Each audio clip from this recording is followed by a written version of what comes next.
একটা সুনির্ধারিত পরিমাণ আছে যে এই অ্যামাউন্ট, একটা শারিয়া কর্তৃক নির্ধারিত স্ট্যান্ডার্ড আছে, এই স্ট্যান্ডার্ড পরিমাণ সম্পদের মালিক হলে তবে আপনার উপর জাকাত ফরজ, এর নিচে যদি হয় তাহলে আপনার উপর জাকাত ফরজ নয়। এগুলো নিয়ে আমরা বিস্তারিত কথা সামনে বলছি। ধরুন জনাব আব্দুল্লাহ উনি আজকে জাকাতের হিসাব করতে বসলেন কাগজ কলম নিয়ে। উনি দেখলেন যে ওনার কাছে কিছু স্বর্ণের অলংকার আছে, গোল্ড আছে, ধরুন গোল্ড। সো এই গোল্ডের হিসাব তিনি করলেন এবং বাজারে তিনি যোগাযোগ করলেন যে গোল্ডগুলো বিক্রি করলে কত টাকা পাওয়া যাবে। উনি জানতে পারলেন যে 1 লক্ষ টাকা পাওয়া যাবে। তাহলে উনি ধরুন যে কাগজে লিখলেন যে 1 লক্ষ টাকা হচ্ছে আমার গোল্ড আছে। এরপর উনি হিসাব করলেন যে ক্যাশ আছে কত ওনার। উনি খেয়াল করে দেখলেন যে ওনার ড্রয়ারে আছে 5,000 টাকা এবং ওনার একটা অ্যাকাউন্টে আছে আরো 25,000 টাকা। তাহলে 5 আর 25 মিলে হলো কত? 30,000 টাকা।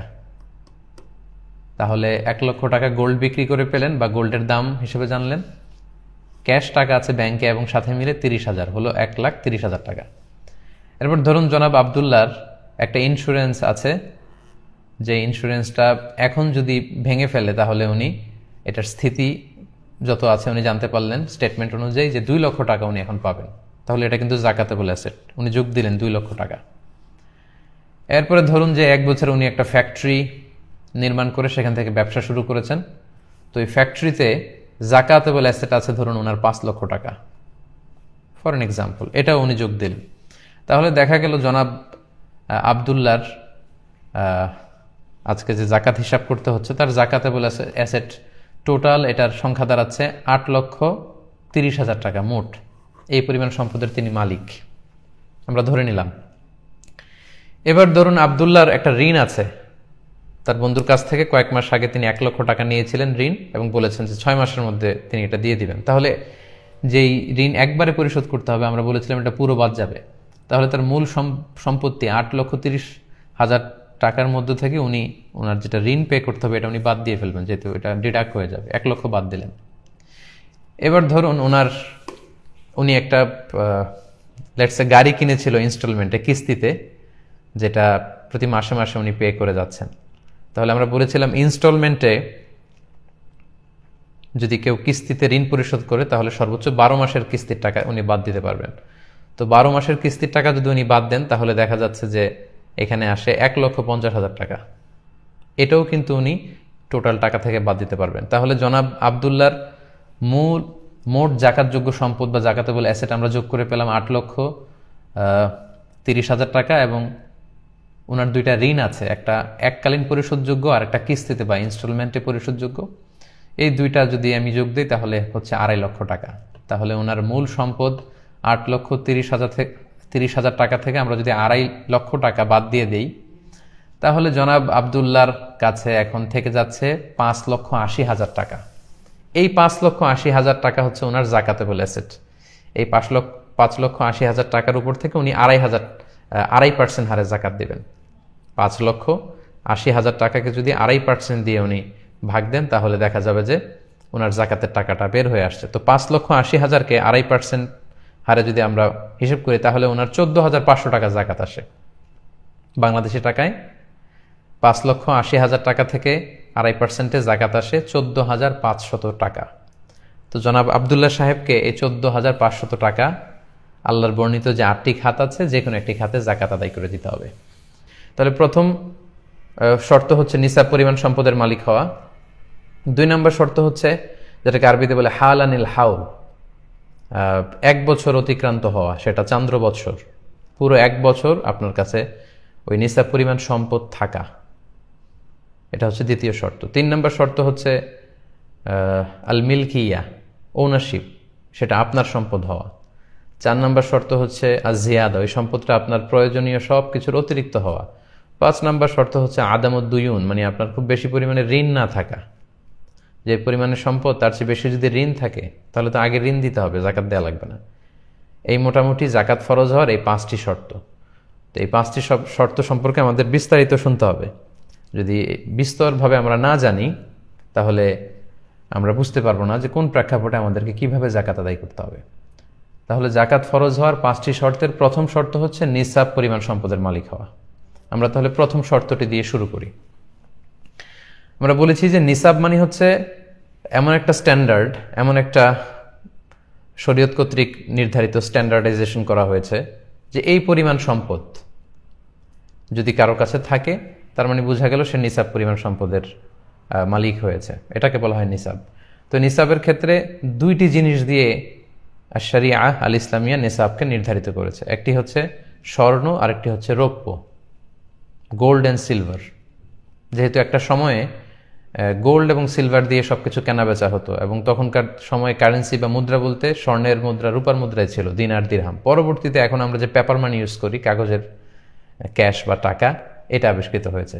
কিন্তু বেসিকলি কারেন্সি ছিল আগে গোল্ড এবং সিলভার। তাই এটা দিয়েই আল্লাহ রাসূল সাল্লাল্লাহু আলাইহি সাল্লাম যাকাতের নিসাব নির্ধারণ করেছেন। তো স্বর্ণের ক্ষেত্রে নিসাব হচ্ছে, আমরা কম বেশি সবাই এটা জানি যে 7.5 তোলা স্বর্ণ যদি আমাদের থাকে, তাহলে তিনি নিসাব পরিমাণ সম্পদের মালিক হলেন। আর রূপা দিয়ে যে স্ট্যান্ডার্ড ফিট করা হয়েছে সেটা হচ্ছে 52.5 তোলা রূপা। তোলা আর ভরি এটা একই জিনিস। তাহলে 7.5 তোলা বা 7.5 ভরি স্বর্ণ, আর 52.5 তোলা বা 52.5 ভরি রূপা। ইন্টারন্যাশনালি এটাকে গ্রাম দিয়ে যদি আমরা কনভার্ট করি, তাহলে স্বর্ণের ক্ষেত্রে 85 গ্রাম স্বর্ণ, আর রৌপ্যের ক্ষেত্রে 595 গ্রাম রূপা। এই যে দুইটা স্ট্যান্ডার্ড, গোল্ডের স্ট্যান্ডার্ড 7.5 ভরি বা 85 গ্রাম স্বর্ণ, আর রূপার জন্য স্ট্যান্ডার্ড হচ্ছে 52.5 ভরি বা 52.5 তোলা, যেটাকে গ্রাম দিয়ে বললে 595 গ্রাম। এই যে দুইটা স্ট্যান্ডার্ড, এটা যদি কেউ মিট করে তাহলে তার নিসাব পরিমাণ সম্পদ আছে বলে এটাকে কনসিডার করা হবে। কিংবা এর সমপরিমাণ টাকা, 7.5 তোলা স্বর্ণ কিংবা 52.5 তোলা রূপা, কিংবা এর সমপরিমাণ ক্যাশ টাকাও যদি আপনার কাছে থাকে, তাহলে আপনি এই যে থ্রেশহোল্ড যেটাকে বলে স্ট্যান্ডার্ড অ্যামাউন্ট, এটা আপনি মিট করেছেন বা টাচ করেছেন, এবং আপনি নিসাব পরিমাণ সম্পদের মালিক হয়েছেন বলে কনসিডার করা হবে। এখন এখানে সমস্যা যেটা, সেটা হচ্ছে আমরা সবাই জানি যে সিলভারের দাম কম কিন্তু গোল্ডের দাম অনেক বেশি। তা এখন গোল্ড দিয়ে যদি আমরা নিসাব ধরি, তাহলে অনেক বেশি টাকা থাকা লাগে, তাহলে জাকাত ফরজ হয়। আর রূপার নিসাব যদি ধরি, তাহলে খুব অল্প টাকা থাকলেই জাকাত ফরজ হয়ে যায়। এখন আমরা কি করব? কারণ আমরা যদি গোল্ড দিয়ে নিসাব ধরি, তাহলে দেখা যাচ্ছে যে 7.5 তোলা স্বর্ণের দাম প্রায় বাংলাদেশি টাকা হিসেব করলে, যদিও স্বর্ণের মধ্যে অনেক ক্যাটাগরিজ আছে, আমরা যদি 22 ক্যারেটের স্বর্ণের কথা বলি অনেক দাম, 18 ক্যারেট হিসেব করলে আরও কম।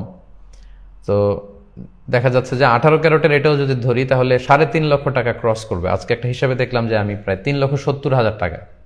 তাহলে মোর দেন 3.5 লক্ষ টাকা যদি কারো কাছে থাকে, তাহলে তার নিসাব পরিমাণ সম্পদ আছে বলে কনসিডার করা হবে যদি গোল্ডেরটা ধরি। কিন্তু তার বিপরীতে রূপার নিসাব যদি আমরা কনসিডার করি, সেক্ষেত্রে 52.5 তোলা রূপার দাম বা 595 গ্রাম রূপার দাম আসতেছে সর্বোচ্চ 50-52 হাজার টাকা। এক ভরি বা 1 তোলা রূপার দাম যদি 1,000 টাকা করে আমরা ধরি, এরকমই শুনলাম দামটা, তাহলে ম্যাক্সিমাম এটা 50,000-52,000 টাকা আসতেছে। তো কোথায় 50,000 আর কোথায় 3.5 লক্ষ, 7 গুণ বেশি ডিফারেন্স। তো এক্ষেত্রে আমরা কি করব? এক্ষেত্রে দুইটা মতামতই আছে। গোল্ডের মেজারমেন্টও ধরা যেতে পারে, যেহেতু এটা শরিয়াতে নির্ধারিত, প্রেসক্রাইব করা হয়েছে। আবার রূপার, সিলভারের এটাও ধরা যেতে পারে। এখন আমরা কোনটা ধরবো? আমরা এই ব্যাপারে ছোট্ট একটা অ্যানালাইসিস শুনলে আমরা বুঝতে পারবো যে আসলে কোনটা ধরা উচিত। এক্ষেত্রে দুইটা মত। কেউ কেউ বলেন গোল্ড ইজ স্ট্যান্ডার্ড, গোল্ডটাই ধরতে হবে। কেন ধরতে হবে? তার কারণ হচ্ছে আল্লাহ রাসূল সাল্লাল্লাহু আলাইহি ওয়াসাল্লামের সময় যখন গোল্ড আর সিলভার দিয়ে, সোনার রূপা দিয়ে যাকাতের নিসাব নির্ধারণ করা হয়েছিল, তখন দুইটার মূল্যমান সমান ছিল। অর্থাৎ 7.5 তোলা স্বর্ণের বিনিময়ে 52.5 তোলা রূপা পাওয়া যেত, অনেকটা এরকম কাছাকাছি ছিল। অথবা 52.5 তোলা রূপা বিক্রি করলে 7.5 তোলা স্বর্ণ পাওয়া যেত। তার মানে এটা একটা সোশ্যাল স্ট্যান্ডার্ড তখন এরকম ছিল যে এই পরিমাণ গোল্ড থাক বা সিলভার থাক, স্বর্ণ থাক বা রূপা থাক, এই পরিমাণ হতে হবে, এবং এটা থাকলে একজন ব্যক্তির উপর জাকাত ফরজ হবে। কিন্তু পরবর্তীতে দেখা গেল যে লোকজন সিলভার খুব একটা ইউজ করছে না, গোল্ড ইউজ করছে, ফলে সিলভারের দাম কমতে লাগলো, কিন্তু স্বর্ণের দাম কমেনি। তার মানে রাসূল সাল্লাল্লাহু আলাইহি ওয়াসাল্লাম যে স্ট্যান্ডার্ড ঠিক করে দিয়েছিলেন, ওইটা এখনো পর্যন্ত বজায় থাকে গোল্ডের মধ্যে, সিলভারে সেটা বজায় থাকে না, যেহেতু সিলভারে ফল করেছে। এই জন্য ওনারা বলেন যে গোল্ড ইজ স্ট্যান্ডার্ড। আচ্ছা, 2 নাম্বার তারা যে যুক্তি দাঁড় করায় সেটা হচ্ছে জাকাতের ক্ষেত্রে বলা হয়েছে তুখযু মিন আগনিয়াইহিম, জাকাত ধনীদের থেকে নেওয়া হবে, ও তুরদ্দু আলা ফুকারাইহিম, আর গরিবদের মধ্যে বন্টন করা হবে। তো রূপার নেসাব যদি ধরা হয় তাহলে এমন অনেক লোককে জাকাত দিতে হবে যারা আসলে ধনী না, তাদেরকে আমরা ধনী বলি না। অর্থাৎ 50,000 টাকা আসলে এখন অনেকের কাছেই থাকে। একজন ঝালমুড়িওয়ালা, তারও এখানে সেখানে হিসাব করলে 50,000 টাকা তার কাছে আছে। রিক্সা চালায়, তার কাছেও হয়তো থাকতে পারে। অনেক ছেলেরা টিউশনি করে ঢাকায় বিভিন্ন জায়গায় মেসে থেকে যারা চলে, তাদের অ্যাকাউন্টে এবং তাদের কাছে 50,000 থাকে, এবং কারো কাছে 50,000 টাকা পরিমাণ যদি থাকে, তাহলে সাধারণত আমাদের সোসাইটিতে তাদেরকে আমরা ধনী বলি না। এজন্য ওনারা বলেন যে এটা আসলে লজিক্যাল না, বরং গোল্ডের মেজারমেন্টটা এটা লজিক্যাল। তাদের 3 নম্বর কথা হচ্ছে যে গোল্ডের দাম কিন্তু স্টেবল, বারে কমে খুব সামান্য, রূপার মতো এত ফল করে না। তো ওইটা স্টেবল ঠিকই আছে। রূপা কমতে শুরু করেছে, তাদের কথা হচ্ছে রূপা কমতে কমতে যদি আরো কমে যায়, দাম যদি অনেক কমে যায়, তখন এই যে থ্রেশহোল্ড বা এই যে স্ট্যান্ডার্ডটা দাঁড় হবে রূপার ক্ষেত্রে, সেটা অনেকটা হাস্যকর হবে যে এই পরিমাণ টাকা থাকলে জাকাত দিতে হবে, কিন্তু হাদিসে বলা হচ্ছে ধনীদের দিতে হবে। তো এই পরিমাণ টাকা কারো কাছে থাকলে তাদেরকে তো আমরা ধনী বলি না, এটা হচ্ছে ওনাদের যুক্তি। আর রূপাকে নেসাব ধরতে হবে যারা বলে, তাদের যুক্তি হচ্ছে জাকাতটা গরিবের হক। সো এমন নিসাব আমাদের ধরা উচিত যে এটা ধরলে গরিবরা বেশি উপকৃত হবে। আপনি যদি রূপার নিসাব ধরেন, অর্থাৎ 50-52 হাজার টাকা যদি আপনি নিসাবের অর্থ ধরেন, তাহলে অনেক লোককেই জাকাত দিতে হয়। ফলে একটা বিশাল সংখ্যক গরিব লোকেরা এ থেকে উপকৃত হবে, বেশি সংখ্যক লোক জাকাত দান করবে, ফলে উপকৃত হবে। তো রূপার নিসাবটা ধরলে যেটা লাভ হয়, দুই দিক থেকেই লাভ। যিনি জাকাত দিচ্ছেন তারও লাভ, যিনি নিচ্ছেন তারও লাভ। যিনি দিচ্ছেন তার লাভ হচ্ছে তিনি সওয়াব পেয়ে ধন্য হচ্ছেন, কারণ হাদিসে আছে যে এটা পাহাড় সম হয়ে ফিরে আসে। হাত্তা তাকুনা মিসলাল জাবাল, আপনি যে জাকাত দান করবেন এটা বিফলে যাচ্ছে না, এটা পাহাড় সমান বড় করে আল্লাহ তাআলা আপনাকে ফিরিয়ে দিবেন আবার, এই বিশ্বাসটা আমাদের থাকতে হবে। আর যিনি নিচ্ছেন গ্রহীতা, তিনি উপকৃত হচ্ছেন আর্থিকভাবে। তাহলে রূপার নেসাব যদি এটাকে যদি আমরা স্ট্যান্ডার্ড ধরি, তাহলে দুই দিক থেকে সুবিধা, দাতা এবং গ্রহীতা উভয়ই লাভবান। দাতা লাভবান হচ্ছে আখিরাতে, এবং যেই লাভটা আমাদের খুব বেশি দরকার। আর গ্রহীতা লাভবান হচ্ছে দুনিয়াতে, দারিদ্রতা বিমোচনের ক্ষেত্রে এটা বিশাল একটা ভূমিকা পালন করবে। So with all this aspects and discussion, দুই দিকের সব যুক্তি তথ্যপাত্য আমরা পেশ করার পরে আমরা এই সিদ্ধান্তে আসতে পারি যে আমরা রূপার যে নেসাবটা, এইটা সাজেস্ট করা উচিত। এটা সাজেস্ট করলে সবারই লাভ, যিনি দিচ্ছেন তারও লাভ, সওয়াব পেয়ে ধন্য হচ্ছেন, আর যিনি নিচ্ছেন, যেহেতু এটা গরিবদের হক, গরিবরাও অনেক উপকৃত হচ্ছে। কিন্তু স্বর্ণের নিসাবটা ধরলে কিন্তু অনেকের জন্য জাকাত ফরজ হচ্ছে না। বাট এখানে একটা জিনিস খেয়াল রাখতে হবে, যেহেতু আল্লাহ রাসূল সাল্লাল্লাহু আলাইহি ওয়াসাল্লাম স্বর্ণেরও নিসাব উল্লেখ করেছেন, কেউ যদি স্বর্ণের নিসাবটা ধরে এবং তার কাছে যদি মনে হয় যে না এটা বেশি লজিক্যাল, রূপারটা আমি ধরবো না, তাহলে এটাও ঠিক আছে। স্বর্ণের নিসাব অনুযায়ী যদি কেউ জাকাত আদায় করে, তার জাকাতও আদায় হয়ে যাবে। তার জাকাত যে আদায় হয়নি এমনটা বলা যাবে না। কিন্তু আমরা যেহেতু জাকাতটা গরিবের হক, আনফা আলিল ফোকারা, সেহেতু আমরা রূপারটাকে সাজেস্ট করি। তাহলে যিনি দিচ্ছেন যিনি পাচ্ছেন উভয়ই উপকৃত হবেন। আশা করি নিসাবের প্রথম যে শর্ত, জাকাত ফরজ হওয়ার নিসাব, এ ব্যাপারে আপনারা ব্যাপারটা বুঝতে পেরেছেন এবং ক্লিয়ার হয়েছেন আশা করছি। এবার জাকাত ফরজ হওয়ার দ্বিতীয় শর্তের দিকে আমরা যাই। দ্বিতীয় শর্ত আমরা বলেছিলাম যে হাল আনিল হাউল, অর্থাৎ 1 বছর পূর্ণ হওয়া। এই যে আপনি রূপার নিসাবের মালিক হলেন, লেটসে 50,000 টাকাই ধরুন, লেটসে 50,000 বিডি টাকা। এই টাকার মালিক যেদিন আপনি হবেন, আল্লাহ তাআলা এই পরিমাণ টাকা বা গোল্ড বা সিলভার যদি আল্লাহ আপনাকে মালিক বানায়, তখন ওই ডেটটা আপনাকে টুকে রাখতে হবে। কারণ আল্লাহ তাআলা আপনাকে যে নিসাবের যে সীমা, ওই সীমায় পৌঁছিয়েছেন। আপনি আল্লাহ শুকরিয়া করে ওই ডেটটা টুকে রাখবেন। যখন আপনি এই পরিমাণ সম্পদের মালিক হয়েছেন, আপনার ডায়েরিতে টুকে রাখবেন যে এত তারিখে আল্লাহ তাআলা আমাকে নিসাব পরিমাণ সম্পদের মালিক বানিয়েছে। এবং বানানোর পরে আপনি অপেক্ষা করবেন যে 1 বছর পরিমাণ সময়, 1 বছরের এই দীর্ঘ পিরিয়ড অফ টাইমে এই পরিমাণ টাকা আপনার কাছে থাকে কিনা, এটা স্টেবিলিটি কতটুকু, সারিয়া এটা দেখতে চাই। হুট করে কেউ টাকার মালিক হলেই তাকে জাকাত দিতে হয় না, বরং এটা 1 বছর অতিক্রান্ত হয় কিনা এটা দেখতে হবে। এই 1 বছর পরিমাণ আপনার ফিনান্সিয়াল অবস্থা ভালো থাকাটাকেই হাল আনিল হাউল বলা হচ্ছে। 1 বছর পরিমাণে নিসাব পরিমাণ সম্পদ থাকতে হবে, তাহলে আপনার উপর জাকাত ফরজ হবে, তা না হলে নয়। হুট করে জাকাত ফরজ হয় না। তো এখানে বছরের হিসাব যদি আপনি করেন, সেক্ষেত্রে আপনাকে চান্দ্র বছরের হিসাব করতে হবে, সৌর বছর না। এই যে আমরা জানুয়ারি, ফেব্রুয়ারি, মার্চ হিসাব করছি, এটাকে বলা হয় সোলার ইয়ার, সোলার ক্যালেন্ডার অনুযায়ী। কিন্তু আপনি জাকাতের হিসাব যখন করবেন, আপনাকে লুনার ইয়ার ধরে হিসাব করতে হবে, মানে চান্দ্র বৎসর, যেটা হয় 354 দিনে এক বছর হয়। আর সোলার ইয়ার বা সৌর বছর হয় 365 দিনে, প্রায় 11 দিনের গ্যাপ। তাহলে 2 নম্বর শর্ত হচ্ছে হাল আনিল হাউল, এই সম্পদটা আপনার কাছে 1 বছর পরিমাণ থাকতে হবে।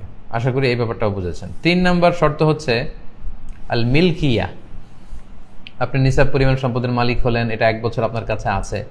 কথা হচ্ছে এই সম্পদটা আপনার পরিপূর্ণ মালিকানায় আছে কিনা, যেটাকে ওনারশিপ বলে। যে সম্পদটা আপনার আছে, এই সম্পদের উপর আপনার কমপ্লিট ওনারশিপ এস্টাবলিশ হতে হবে, মানে এটা একেবারে আপনার নিজের হস্তগত, আপনার কাছে আছে বা আপনার আওতায় আছে, আপনি চাইলেই সেখান থেকে খরচ করতে পারেন, এরকম হতে হবে টাকাটা।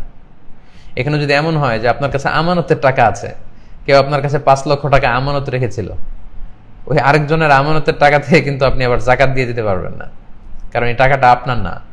যিনি আপনার কাছে আমানত রেখেছিল, এটা তার টাকা, সো অন্যের আমানতের টাকা আপনি জাকাত দিতে পারবেন না। তাহলে 3 নম্বর শর্ত আমরা বুঝতে পারলাম যে ওনারশিপ থাকতে হবে, এটার মালিক আপনার হতে হবে। 4 নম্বর শর্ত হচ্ছে, আরবিতে এটাকে বলে আজিয়াদা, মানে অতিরিক্ত হওয়া। আপনার প্রয়োজন অতিরিক্ত হতে হবে, এই সম্পদটা আপনার কাজে লাগছে না, অলস পড়ে আছে, অতিরিক্ত টাকা, উদ্বৃত্ত টাকা। দেখেন ইসলামী শরিয়া কত সুন্দর ভারসাম্যপূর্ণ বিধান আমাদের জন্য ফিক্স করেছে। ইসলাম বলছে যে তোমার সকল খরচ, আপনার পার্সোনাল এক্সপেন্সেস যা আছে, আপনার ফ্যামিলি এক্সপেন্সেস, আপনার ট্রান্সপোর্টেশনের জন্য যে খরচ লাগে, আপনার অ্যাকোমোডেশন বা লিভিং কস্ট, যেই ফ্ল্যাটে আপনি থাকছেন ওই ফ্ল্যাটের ভাড়া আপনি ঠিকমতো দিতে পারছেন, আপনার বাচ্চাদের স্কুলিং, আপনাদের মেডিকেল এক্সপেন্সেস, যেটা চিকিৎসার জন্য যত খরচ, এসব যাওয়ার পরে, ইভেন আপনার হালাল এন্টারটেনমেন্টের পরে, আপনি প্রতি বছর কোথাও ট্যুর করেন বা বেড়াতে যান, এগুলোর খরচও ঠিকঠাক মতো চলছে। অর্থাৎ আপনার খাওয়া দাওয়া, চলা ফেরা, বাচ্চাদের পড়াশোনা, একটা সম্মানজনক লাইফ লিড করার পরে যদি প্রতি মাসেই আপনার কাছে এরকম 50-52 হাজার টাকা অতিরিক্ত থেকে যায় এবং এটা পুরো বছর ব্যাপী আপনার কাছে থেকে যায়, ঠিক তখন আপনার উপর জাকাত ফরজ হয়, এর আগে না। অর্থাৎ আপনার নিত্য প্রয়োজনীয় সবকিছু খুব স্মুথলি, আপনার life leading system is very smooth, খুব স্মুথলি আপনি সবকিছু করছেন, আপনার কোনো সমস্যা হচ্ছে না, সব চাহিদা আপনি ফুলফিল করতে পারছেন। তারপরেও কিছু টাকা, নিসাব পরিমাণ টাকা যদি আপনার কাছে থেকে যায়, ঠিক তখনই শরিয়া আপনার উপর জাকাতকে ওয়াজিব করে, তার আগে নয়। তাহলে 4 নম্বর শর্ত আমরা জানলাম যে এটা আপনার অতিরিক্ত, কাজে লাগছে না, অলস টাকা, উদ্বৃত্ত টাকা পড়ে আছে, ওইটার উপর জাকাত ফরজ, আপনার প্রয়োজনীয় টাকা থেকে জাকাত দিতে বলা হয়নি। তাহলে 4টা শর্ত আমরা জানলাম। এবার জাকাত ফরজ হওয়ার সর্বশেষ শর্ত হচ্ছে আদামুদ্দুয়ুন, ঋণ না থাকা। আপনার কাছে টাকা আছে ঠিকই, কিন্তু আবার ঋণও আছে বিশাল পরিমাণ। যে পরিমাণে টাকা আছে তার চেয়ে যদি বেশি ঋণ থাকে, তাহলে আপনি জাকাত দিবেন না, আগে ঋণ দিবেন। তো এই পরিমাণ ঋণ থাকলে আপনার উপর জাকাত কিন্তু ফরজ হয় না। ঋণের ক্ষেত্রে কয়েকটি বিষয় খুব ভালো করে আমাদেরকে বুঝে নিতে হবে। ঋণের কিছু ধরন আছে, কিছু ক্লাসিফিকেশন আছে। এক ধরনের ঋণ হচ্ছে যেটা আমাকে একবারে পরিশোধ করে দিতে হবে। আপনি যেদিন জাকাত হিসেব করবেন, ওই দিন এই ঋণটা আপনি আপনার মূল অ্যাসেট থেকে বাদ দিতে পারবেন। যেমন ধরুন, আপনি জরুরি একটা কাজে আপনার বন্ধুর কাছ থেকে 1 লক্ষ টাকা নিয়েছিলেন এবং বলেছিলেন যে 2-3 মাস পরে আপনি তাকে ফেরত দেবেন। তো আজকে আপনার জাকাতের হিসাব করার ডেট, তো 2-1 মাসের মধ্যেই আপনাকে ওই 1 লক্ষ টাকা আপনার বন্ধুকে ফেরত দিয়ে দিতে হবে। তখন আপনি আপনার মূল অ্যাসেট থেকে এই ঋণের টাকাটা বাদ দিতে পারবেন, যেটা আপনাকে একবারে পরিশোধ করতে হয়। আচ্ছা, এটা বোঝা গেল। এবার আসি, কিছু ঋণ আছে একবারে পরিশোধ করতে হয় না, কিস্তিতে পরিশোধ করতে হয়, যেটাকে ইনস্টলমেন্টে যেই ডেটটা আমরা দিয়ে থাকি। এরকম অনেক সময় হয় যে আমি কিস্তিতে গাড়ি কিনলাম, 10 বছরের কিস্তি, প্রতি বছর আমাকে এত এত টাকা দিয়ে দিতে হবে। সেক্ষেত্রে আপনার পুরো ঋণের টাকা কিন্তু আপনি বাদ দিতে পারবেন না, কারণ বাংলাদেশে এরকম অনেক সিআইপি আছে, অনেক বড় বড় ব্যবসায়ী আছে যারা হাজার হাজার কোটি টাকা ব্যাংক থেকে ঋণ নিয়ে থাকে। তারা যদি জাকাত হিসাব করার সময় বলে যে আমার তো ঋণ আছে, আমি জাকাত দেব না, তাহলে তো উনি আর জাকাত দিবে কি? উনারই আরো জাকাত দেওয়া লাগবে, কারণ ঋণগ্রস্ত ব্যক্তিকে তো জাকাতের টাকা দিয়ে হেল্প করা যায়। তো এই ধরনের বড় ব্যবসায়ী যারা আছে, ওনারা এটার আওতাভুক্ত নয়। এখানে আমি স্বাভাবিক ঋণের কথা বলছি, আপনার জরুরি প্রয়োজনে, বেসিক নিডস পূরণের জন্য আপনি যেই ঋণ করেছেন, সেই ঋণ যদি কিস্তিতে পরিশোধযোগ্য ঋণ হয়, ইনস্টলমেন্টের ঋণ হয়, সেক্ষেত্রে আপনি পুরো ঋণের টাকা বাদ দিতে পারবেন না। আপনি বাদ দিবেন হচ্ছে ম্যাক্সিমাম 12 মান্থস, 12 মাসের ঋণ। কারণ জাকাতের হিসাবটা হচ্ছে এটা ইয়ারলি একটা ক্যালকুলেশন, 1 বছরের হিসাব। সো সামনের 1 বছরে আপনার কত টাকা কিস্তিতে ঋণ পরিশোধ করতে হবে সেটা আপনি বাদ দিতে পারবেন, মানে 12 মাস। 12 মাসে আপনি কত ঋণ পে করবেন শুধু অতটুকু বাদ দিতে পারবেন, এর চেয়ে বেশি আপনি বাদ দিতে পারবেন না। আর ঋণের ক্ষেত্রে 3 নম্বর কথা হচ্ছে, কোনো লাক্সারি আইটেম কেনার জন্য যদি আপনি ঋণ করেন, ধরুন আপনার গাড়ি আছে, এরপর আপনি আপনার শখের জন্য ঋণ করে 5 কোটি টাকা দিয়ে একটা গাড়ি কিনলেন, ওই ঋণ কিন্তু বাদ দেওয়া যাবে না জাকাত থেকে, কারণ আপনি লাক্সারি পণ্যের জন্য ঋণ করেছেন। আপনার একটা বাংলো বাড়িতে আপনি থাকেন, অপ্রয়োজনে আরো কয়েকটা বাংলো বাড়ি ঋণ করে কিনলেন, সেই ঋণের টাকা জাকাতের হিসাব থেকে কিন্তু আপনি বাদ দিতে পারবেন না। আশা করি এই ঋণের পয়েন্ট আপনারা বুঝতে পেরেছেন। তাহলে এই 5টি শর্ত যদি কারোর মধ্যে পাওয়া যায়, সে নিসাব পরিমাণ সম্পদের মালিক হয়েছে এবং সেটা 1 বছর পূর্ণ হয়েছে, পাশাপাশি ওটার উপর পরিপূর্ণ তার ওনারশিপ ছিল, এস্টাবলিশমেন্ট হয়েছে, এবং এই টাকাটা তার অতিরিক্ত কাজে লাগছে না, অলস পড়ে আছে, এবং তার ঋণ নেই। এই 5টি শর্ত যদি কারোর মধ্যে পাওয়া যায় তাহলে সেই ব্যক্তির উপর জাকাত ফরজ। তাহলে জাকাত ফরজ হওয়ার যে 5টি শর্ত, আশা করি এই আলোচনার মধ্য দিয়ে আপনারা বুঝতে পেরেছেন।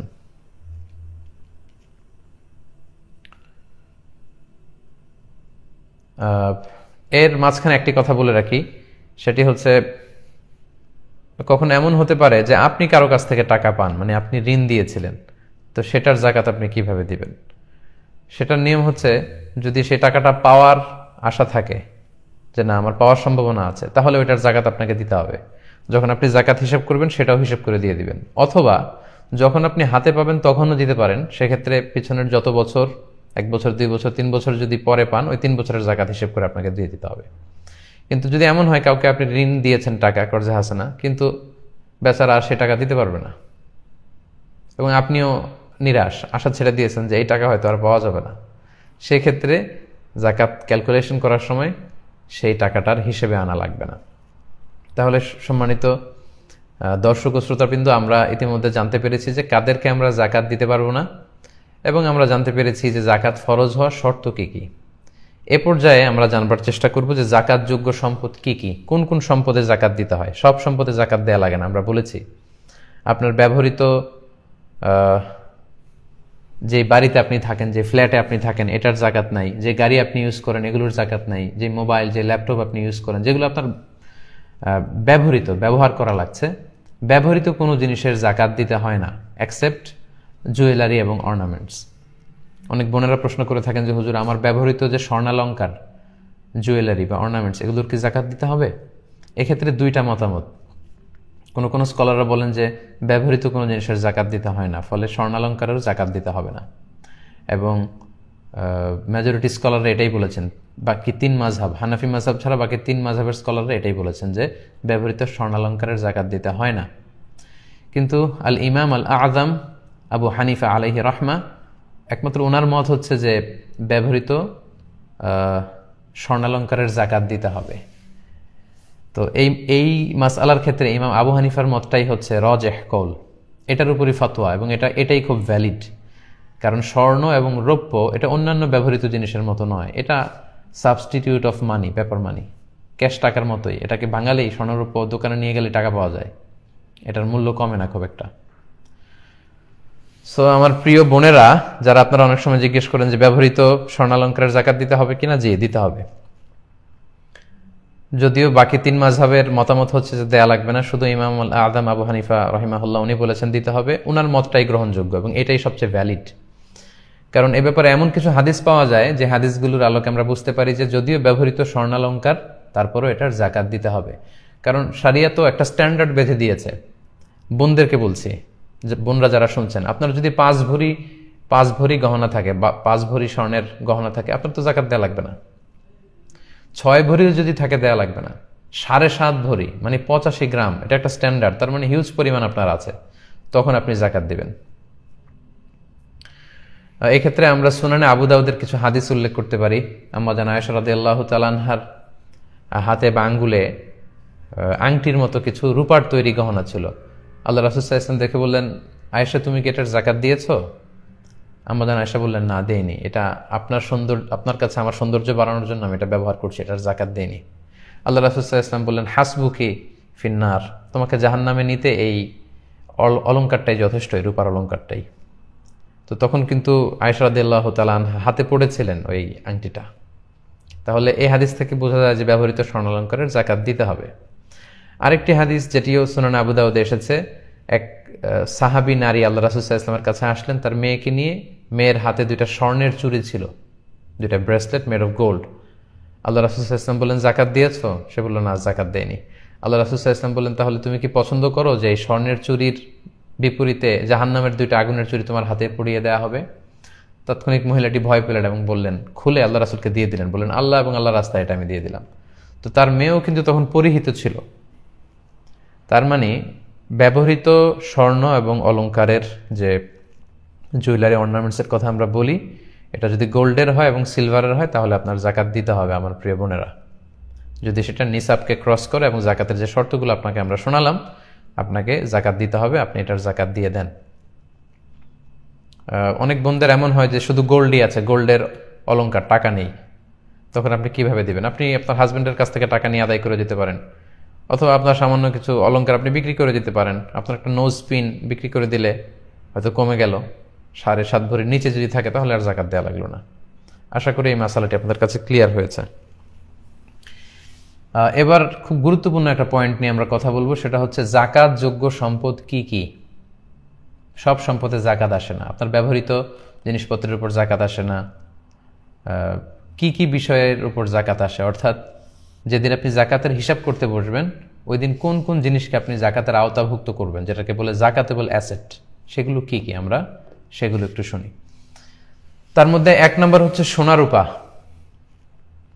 আপনি যেদিন জাকাতের হিসাব করতে বসবেন যে আজকে আমার জাকাত পে করার ডেট, তখন আপনার আশেপাশে, আপনার আওতায়, আপনার আন্ডারে যত সম্পদের মালিক আপনি আছেন সবগুলো হিসাব করতে হবে। তখন আপনি প্রথমে হিসাব করবেন যে আপনার সোনা রূপা আছে কিনা, ইন এনি ফর্ম, যে কোনো ফর্মে, স্বর্ণ বা রৌপ্য যদি জুয়েলারি আকারে থাকে সেটা হিসাব করবেন। বার থাকে গোল্ডের অনেকের কাছে, বিস্কিট, 999 বার, অর্থাৎ একেবারে দ্য ফাইনেস্ট গোল্ড, 24 ক্যারেটের গোল্ড দিয়ে বার তৈরি করা হয় বিস্কিট, এগুলো অনেকের কাছে থাকে, এটার পুরো দাম হিসাব করতে হবে। অথবা জুয়েলারি থাকলে হিসাব করতে হবে। অনেকে শখ করে স্বর্ণের প্লেট, গ্লাস এগুলো ইউজ করেন, এগুলো ধরতে হবে। শখ করে অনেকে স্বর্ণের কলম কিনেছে, এরকমও শুনেছি। স্বর্ণের ঘড়ি ইউজ করে অনেকে। গোল্ডের, সিলভারের যত কিছু আছে এটা আপনাকে ধরতে হবে। অল আর জাকাতেবল অ্যাসেট। আচ্ছা, এরপর ক্যাশ টাকা। যেদিন জাকাত হিসেব করবেন পকেটে আছে কত, ওয়ালেটে আছে কত, ড্রয়ারে আছে কত, আলমারিতে কত, ব্যাংকে আছে কত, সেভিংস অ্যাকাউন্টে কত, কিংবা কারেন্ট অ্যাকাউন্টে কত, এগুলো সব হিসাব করতে হবে। এরপর কিছু আছে ইজিলি লিকুইডেট করা যায়, মানে এগুলো ভাঙালি টাকা পাওয়া যায়, এগুলো হিসাব করবেন। যেমন প্রাইস বন্ড কিনে রাখে অনেকে, সঞ্চয়পত্র কিনে রাখে, যেটা ডাক বিভাগের সঞ্চয়পত্র। অবশ্যই এটার থেকে যে প্রফিট আসে এটা সুদ, ওইটার উপর জাকাত আসে না, ওইটা সওয়াবের নিয়ত ছাড়া আপনি জনকল্যাণমূলক কাজে দান করে দিবেন, কিন্তু মূল যে টাকা ওইটার উপর জাকাত আসবে। ফিক্সড ডিপোজিট থাকে, ডিপিএস থাকে, ইন্স্যুরেন্স করা থাকে অনেকের, হেলথ ইন্স্যুরেন্স, লাইফ ইন্স্যুরেন্স, বিভিন্ন ধরনের ইন্স্যুরেন্স, এগুলো কিন্তু আপনাকে হিসাব করতে হবে। যেদিন আপনি জাকাতের হিসাব করতে বসেছেন ওই দিন সব হিসাব করবেন। কিভাবে করবেন? যেদিন জাকাত হিসাব করবেন ওই দিনের ডিপোজিট বা ইন্স্যুরেন্সের জন্য আপনি একটা স্টেটমেন্ট নেবেন ওই কোম্পানি থেকে বা ব্যাংক থেকে, একটা স্টেটমেন্ট নিয়ে নিতে হবে। আপনি জিজ্ঞেস করবেন যে আজকে যদি এই ইন্স্যুরেন্সটা আমি ভেঙে ফেলি তাহলে কত টাকা পাওয়া যাবে। যেহেতু ম্যাচিউরড হলে শেষে আপনি একটা টাকা পাবেন, বা ডিপোজিটের শেষে একটা টাকা পাবেন, কিন্তু আজকে যদি আমি এটাকে ভেঙে ফেলি তাহলে কত টাকা পাওয়া যাবে। তখন তারা একটা স্টেটমেন্ট আপনাকে দিবে যে আজকে এটার কত স্থিতি দেখানো হচ্ছে, ওই টাকাটা আপনাকে নোট করতে হবে। ওইটা জাকাতেবল অ্যাসেট, ওইটা আপনি হিসাব করবেন। আশা করি বিষয়টা বুঝতে পেরেছেন। এরপর সম্মানিত দিনী ভাই এবং বোনেরা, ব্যবসার সম্পদে কিন্তু জাকাত দিতে হয়, যেটাকে আরবিতে আমরা বলি উরুদুত তিজারা। যে সমস্ত জিনিস আপনি বিক্রয় করার নিয়তে কিনেছেন আপনার কিন্তু সেটা থেকে জাকাত দিতে হবে। বিক্রির নিয়ত না থাকলে, বিজনেসের নিয়ত না থাকলে জাকাত দেয়া লাগে না। যেমন আপনি স্থাবর সম্পদ বাড়ানোর জন্য ফ্ল্যাট কিনেছেন, কেনার সময় আপনি এমন নিয়ত করেননি যে আপনি ভাড়া দিবেন, অথবা এমন নিয়ত করেননি যে আপনি এটা বিক্রি করবেন বেশি দাম পেলে, শুধু কিনে রেখেছেন আপনার রিয়েল এস্টেট বা স্থাবর কিছু সম্পদ বাড়ানোর জন্য, সেটার কোনো জাকাত নেই। অথবা জমি কিনে রেখেছেন, মাসালাটা খুব ভালো করে বুঝতে হবে। জমি কিনে রেখেছেন, কিংবা ফ্ল্যাট কিনে রেখেছেন স্থাবর সম্পত্তি বাড়ানোর জন্য, এটা দিয়ে বিজনেসও করতে চান না, এটা ভাড়াতেও খাটাতে চান না, সম্পদ এমনি পড়ে থাকবে, এটার উপর জাকাত আসে না। যদি ভাড়া খাটাতে চান ভাড়ার উপর জাকাত আসবে, যদি বিক্রি করতে চান তাহলে পুরো সম্পদের উপর জাকাত আসবে। তো তাহলে আপনি যদি বিজনেসম্যান হয়ে থাকেন আপনার ব্যবসার সম্পদে কিন্তু জাকাত আসবে। সেক্ষেত্রে আপনার ব্যবসা প্রতিষ্ঠানে যেগুলো বিক্রি করার জন্য আপনি নিয়ে বসেছেন সেগুলোর হিসাবটা ওই দিন করতে হবে যেদিন আপনি জাকাতের হিসাব করবেন। কিন্তু আপনার ব্যবসা প্রতিষ্ঠানে আপনার কোম্পানিতে যে ফিক্সড অ্যাসেট আছে এগুলো কিন্তু হিসাব করা লাগবে না। যেমন আপনার একটা ফ্যাক্টরি আছে, ওই ফ্যাক্টরিতে যে ফিক্সড অ্যাসেট আছে, লেটস সে ফ্যাক্টরির যে জায়গার উপর ফ্যাক্টরি গড়ে তুলেছেন ওইটার হিসাব করা লাগবে না, এটা জাকাতেবল অ্যাসেট না। তারপর আপনার ফ্যাক্টরিতে যে মেশিনারিজ আছে, টেবিল চেয়ার আছে, কম্পিউটার আছে, ফ্যান আছে, এগুলো হিসাব করা লাগবে না। আপনার ফ্যাক্টরি থেকে প্রোডাক্ট বা মালামাল আনা নেওয়া করার জন্য আপনার ভ্যান গাড়ি আছে, লরি আছে, ট্রাক আছে, পিক আপ আছে, এগুলো হিসাবে আসবে না। বরং আপনার ফ্যাক্টরিতে যেটা আপনি উৎপাদন করে বিক্রি করেন ওই পণ্য কি পরিমাণ আছে অথবা ওইটার র ম্যাটেরিয়াল কি পরিমাণ আছে এগুলো হিসাব করতে হবে। এইভাবে ব্যবসায়ীদের হিসাবটা করে ফেলতে হয়। এবার আসেন শেয়ার বাজারে। আমাদের যে শেয়ারগুলো থাকে এগুলো কিন্তু জাকাতেবল অ্যাসেট, এগুলোর উপর জাকাত আসে। অর্থাৎ আপনি যেদিন জাকাতের হিসেব করবেন ওই দিন আপনার শেয়ারের হিসাব করবেন। শেয়ার দুই ধরনের হয়, একটা হচ্ছে প্রাইমারি মার্কেটে একটা নেট ভ্যালু ফিক্স করে দেওয়া হয়, পরে এটা সেকেন্ডারি মার্কেটে দাম বাড়তে থাকে, ভালো দাম পেলে অনেকে বিক্রি করে। তো যেদিন আপনি জাকাতের হিসাব করবেন ওই দিন আপনার শেয়ারের সেকেন্ডারি মার্কেটে বিক্রয়ের জন্য যদি হয় তাহলে ওই দিন যে মূল্য বাজারে দেখাচ্ছে, মানে এখনই এই শেয়ারগুলো বিক্রি করে দিলে আপনি যত টাকা পাবেন এটা আপনাকে হিসাব করতে হবে। এটা কিন্তু জাকাতেবল অ্যাসেট, জাকাতযোগ্য সম্পদ, এটাকে আপনাকে হিসাব করতে হবে। আর কিছু কিছু শেয়ার আছে বিভিন্ন কোম্পানিতে বিনিয়োগ করেছেন, বিভিন্ন কোম্পানির শেয়ার আপনি কিনেছেন লং টার্ম ইনভেস্টমেন্টের জন্য, সেক্ষেত্রে আপনার যেটা হিসাব করতে হবে যে ওইখানে আপনার অ্যাকাউন্টসে বা ফিনান্স সেক্টরে জানতে হবে যে পুরো কোম্পানিতে জাকাতেবল অ্যাসেট কতটুকু আছে, কত পার্সেন্ট। বড় কোম্পানিগুলোতে জাকাতেবল অ্যাসেট কত পার্সেন্ট আছে এই হিসাবটা বের করে আপনার শেয়ারে কতটুকু জাকাতেবল অ্যাসেট পড়ে সেটা আপনাকে নোট করে নিতে হবে। এগুলোর ক্ষেত্রে যে শেয়ার বিক্রির ক্ষেত্রে, পণ্য বিক্রির ক্ষেত্রে বিক্রয় মূল্য বাজারে নিয়ে বিক্রয় করলে আপনি যত টাকা পাবেন ওইটা ধরা হবে। যেমন আমার বোনদেরকে আমি বলি, আপনারা যখন আপনাদের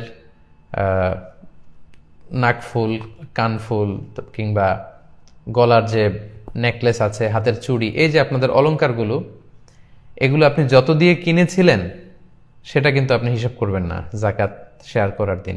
আই রিপিট, আমি আমার প্রিয় বোনদেরকে বলছি, আপনার যে নাকের গহনা, কানের গহনা, গলার গহনা, হ্যাঁ, আপনার যে অর্নামেন্টস বা জুয়েলারিগুলো আছে, লেটসে আপনি 7 লক্ষ টাকার গহনা কিনেছিলেন গত বছর, তার মানে আপনি নিশ্চিত পরিমাণ সম্পদের মালিক। এই বছর যখন আপনি জাকাত দিবেন তখন কিন্তু এটার মূল্যমান আপনি 7 লক্ষ ধরবেন না। এই 7 লক্ষ টাকার গহনা অর্নামেন্টসগুলো বাজারে নিয়ে বিক্রি করলে যত দাম পাবেন, মানে বিক্রয় মূল্য, সব সময় বিক্রয় মূল্যটা ধরতে হবে, ওই টাকার উপর জাকাত আসবে। যেমন আপনি যদি 7 লক্ষ টাকার জুয়েলারি কিনে থাকেন, এখানে মেকিং চার্জ বাদ দিতে হবে, কারণ এগুলো যখন কারিগররা অলংকার বা গহনা বানিয়েছে একটা মেকিং চার্জ আছে, ওইটা বাদ দিবেন। এখানে খাদ আছে, এগুলোর দাম বাদ দিতে হবে। তো সাধারণত আপনি গহনা নিয়ে যদি বাজারে বিক্রি করতে যান তারা মূল দামের 20% কেটে রেখে দিবে, 20% বাদ দিয়ে বাকি দামটা আপনাকে দিবে, ওই দামটার 2.5% আপনি জাকাত দিবেন। প্রিয় বোনেরা, এই বিষয়টি আপনাদেরকে খেয়াল রাখতে হবে। তাহলে এই পয়েন্টে আমরা জানতে পারলাম জাকাতযোগ্য সম্পদ কি কি। যে সম্পদগুলোর কথা আমি উল্লেখ করেছি সাধারণত এগুলো হচ্ছে জাকাতেবল অ্যাসেট, এবং জাকাত হিসেব করার সময় এগুলোর উপর আপনাকে জাকাত দিতে হবে। এবং যেদিন আপনি জাকাত হিসেব করবেন সেদিন এগুলোর উপর আপনাকে জাকাত আদায় করে দিতে হবে। তাহলে আমরা জানলাম যে কোন কোন সম্পদের উপর জাকাত দিতে হয়। এতটুকু পর্যন্ত যে আলোচনা করেছি এতে করে আপনাদের কাছে ক্লিয়ার হওয়ার কথা যে কিভাবে আপনারা জাকাত হিসাব করবেন। খুব সহজ সোজাসাপটা নিয়ম হচ্ছে আপনি জাকাতের হিসাবটা এইভাবে করবেন। একটু আগে আমি আপনাদেরকে জাকাতেবল অ্যাসেটের যে লিস্ট পড়ে শুনিয়েছি, মানে যে সমস্ত সম্পদে জাকাত আসে এগুলোর যে লিস্ট আপনাকে পড়ে শোনালাম, এগুলোর মূল্যমান কত এই সবগুলো আপনাকে ক্যালকুলেট করে ফেলতে হবে, হিসাব করতে হবে, তাহলে একটা বড় অ্যামাউন্ট দাঁড়াবে। লেটসে আজকে আপনি জাকাতের হিসাব করছেন, আপনি এগুলো সব যোগ দিয়ে ফেললেন। যোগ দেওয়ার পরে আপনি দেখবেন যে আপনার ঋণ আছে কিনা। যদি ঋণ থাকে যেটা একবারে পরিশোধ করতে হবে এই ঋণটা আপনি এখান থেকে বাদ দিবেন। আর যদি ইনস্টলমেন্টের ঋণ থাকে, অর্থাৎ কিস্তিতে পরিশোধযোগ্য, তাহলে আমরা বলেছি ম্যাক্সিমাম 12 মান্থস আপনি বাদ দিতে পারবেন, যেহেতু জাকাতের ক্যালকুলেশনটা বছর টু বছর, 12 মাসের কিস্তি বাদ দিতে পারবেন। এই দুইটা বাদ দেওয়ার পরে এরপরে যে ব্যালেন্স দাঁড়াবে, now this balance or this amount is the final zakatable asset. ওই জাকাতেবল অ্যাসেট থেকে আপনি 2.5% হারে জাকাত দিবেন। আই রিপিট, আমি আবারও বলছি, 2.5% হারে আপনি জাকাত দিবেন, এবং অবশ্যই সেটা 1 চন্দ্র বছর অনুযায়ী হিসাব করতে হবে। যদি আপনি সোলার ইয়ার অনুযায়ী হিসাব করেন, অর্থাৎ একজন রজব মাসে নিসাব পরিমাণ সম্পদের মালিক হয়েছিলেন, তার মানে এরপরের বছর রজব মাসে আপনি জাকাত দিবেন, কিন্তু আপনি রজব, মুহররম এই মাসগুলো হয়তো মুখস্থ রাখেননি বা ভালোভাবে জানেন না, আপনি সোলার ক্যালেন্ডার ফলো করেন, জানুয়ারি ফেব্রুয়ারিতে অভ্যস্ত, তাহলে সেটাও আপনি করতে পারেন যে আপনি জানুয়ারির 5 তারিখে যদি নেশাব পরিমাণ সম্পদের মালিক হন, এটা যদি 1 বছর থাকে, তাহলে পরের বছর জানুয়ারিতে যদি আপনি জাকাত দিতে চান, সেক্ষেত্রে কিন্তু আবার আপনার জাকাত 2.5% আদায় করলে হবে না। সেক্ষেত্রে আপনাকে 2.5% দিলে হচ্ছে না, আপনাকে দিতে হবে 2.58%। তখন জাকাতের পার্সেন্টেজ বেড়ে যাবে। এর কারণ হচ্ছে চান্দ্র বৎসর এটা 11 দিন কম, 354 দিনে 1 চান্দ্র বৎসর হয়ে যায়, কিন্তু সৌর বৎসর হয় 365 দিনে। জানুয়ারি ফেব্রুয়ারির ক্যালেন্ডারে 365 দিন 1 বছর হয়। তো এই যে 11 দিন বেড়ে গেল, তখন আপনার জাকাতের পার্সেন্টেজ আর 2.5% থাকবে না। এটা ক্যালকুলেট করলে দাঁড়ায় 2.58%। সেই জাকাতটা আপনাকে পে করতে হবে। তাহলে আশা করছি যে কিভাবে জাকাতের হিসাবটা আপনি করবেন এটাও আপনারা ইতিমধ্যে বুঝতে পেরেছেন। আমি যদি আপনাদেরকে একজনের জাকাত হিসেব করে এখন দেখাই, একজন ব্যক্তির সম্ভাব্য যে এইভাবে হিসেবটা হবে, তাহলে আশা করি ক্যালকুলেশনটা আরো সহজ হয়ে উঠবে আপনাদের কাছে। ধরুন একজন ব্যক্তি, তার নাম হচ্ছে আব্দুল্লাহ বা আব্দুর রহমান, জনাব আব্দুল্লাহ, লেটসে জনাব আব্দুল্লাহ।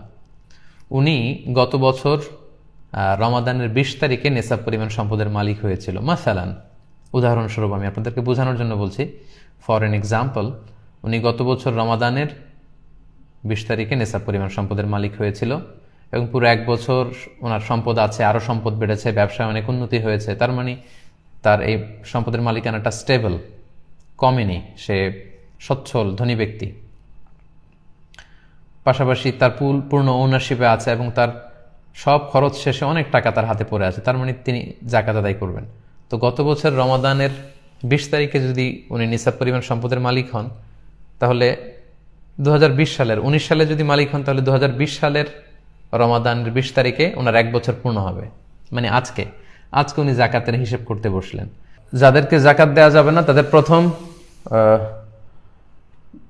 যাদেরকে বা যেই খাতে জাকাত দেওয়া যাবে না, তারা হচ্ছে বানু হাশেম বা হাশিমি খানদানের যারা, অর্থাৎ আল্লাহ রাসূল সাল্লাল্লাহু আলাইহি ওয়াসাল্লামের বংশের যারা আছেন, তাদেরকে জাকাত দেওয়া যায় না।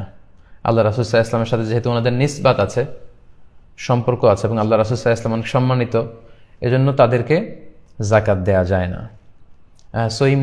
সহিহ মুসলিমে একটি হাদিস এসেছে, যেখানে আল্লাহ রাসূল সাল্লাল্লাহু আলাইহি ওয়াসাল্লাম ইরশাদ করেছেন, ইন্না সাদাকাতা লা তামবাগি লি আলি মুহাম্মদ। মুহাম্মদ সাল্লাল্লাহু আলাইহি ওয়াসাল্লামের বংশের কারোর জন্য জাকাত গ্রহণ করা বা জাকাত খাওয়া এটা শোভনীয় নয়, এটা উচিত নয়, তারা জাকাত খেতে পারবে না।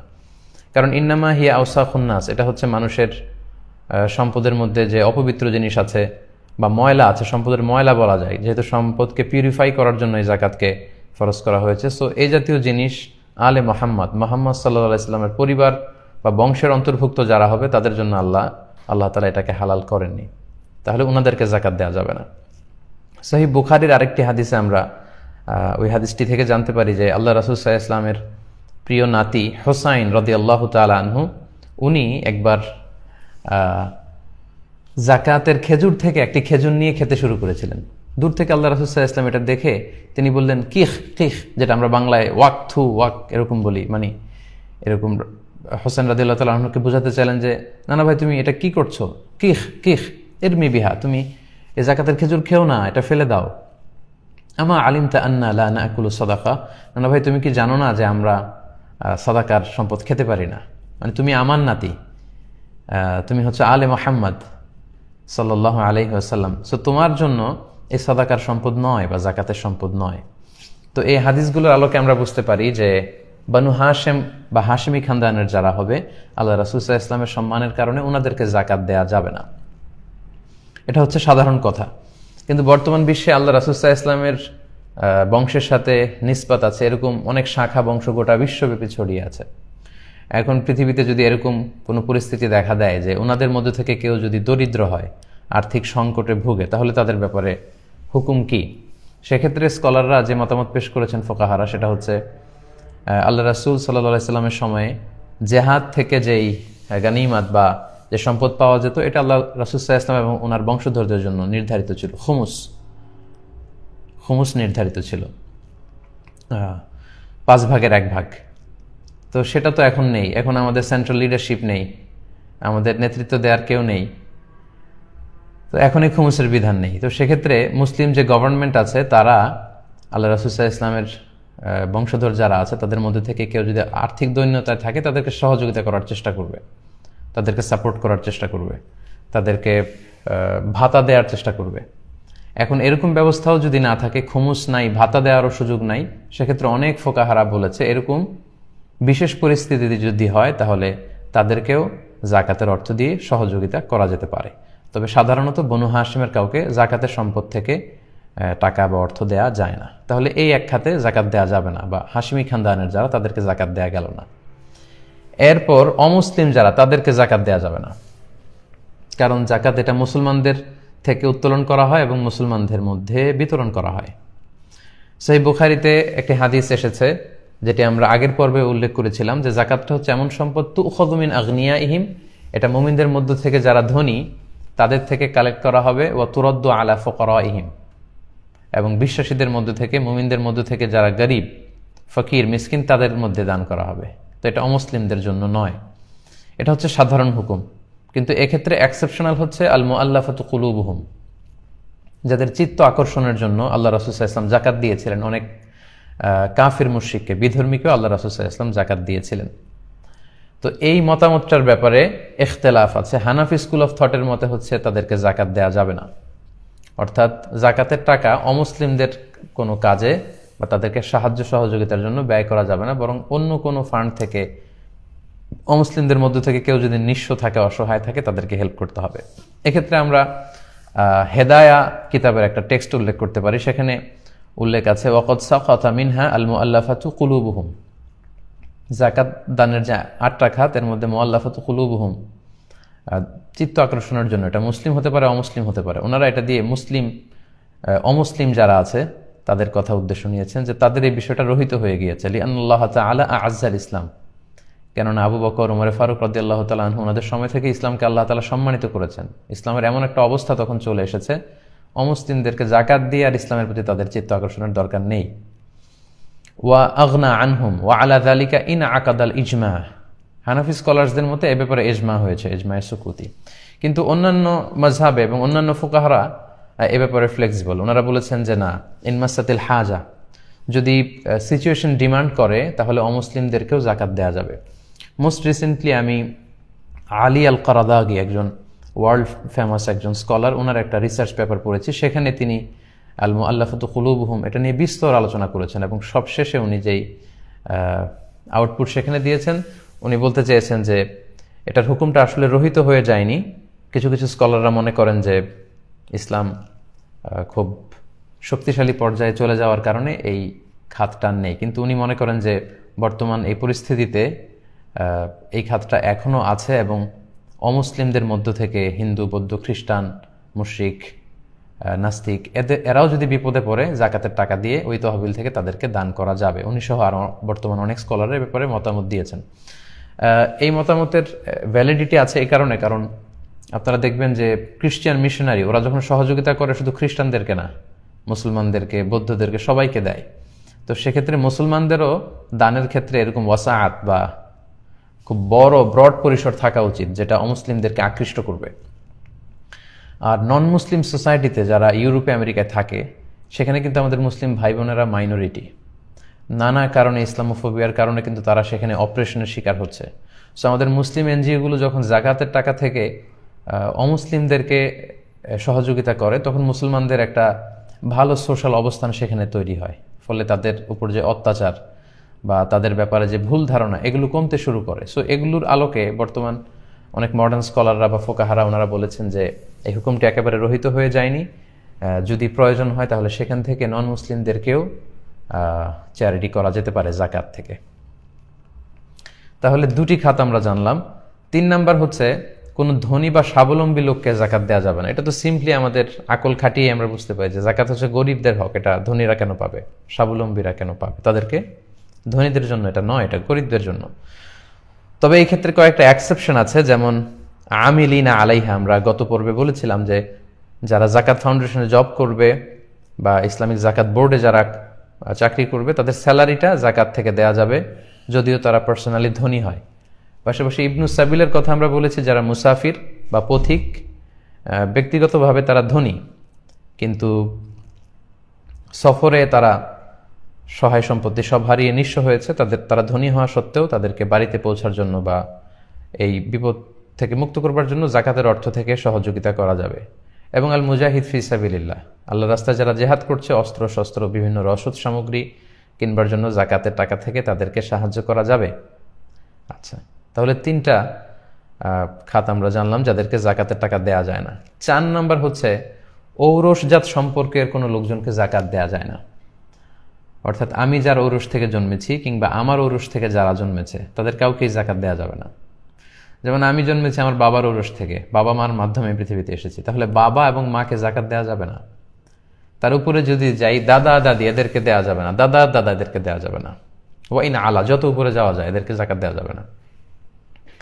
আবার আমার ঔরস থেকে যারা জন্মেছে, যেমন আমার ছেলে, আমার মেয়ে, তাদেরকে আমি জাকাত দিতে পারবো না।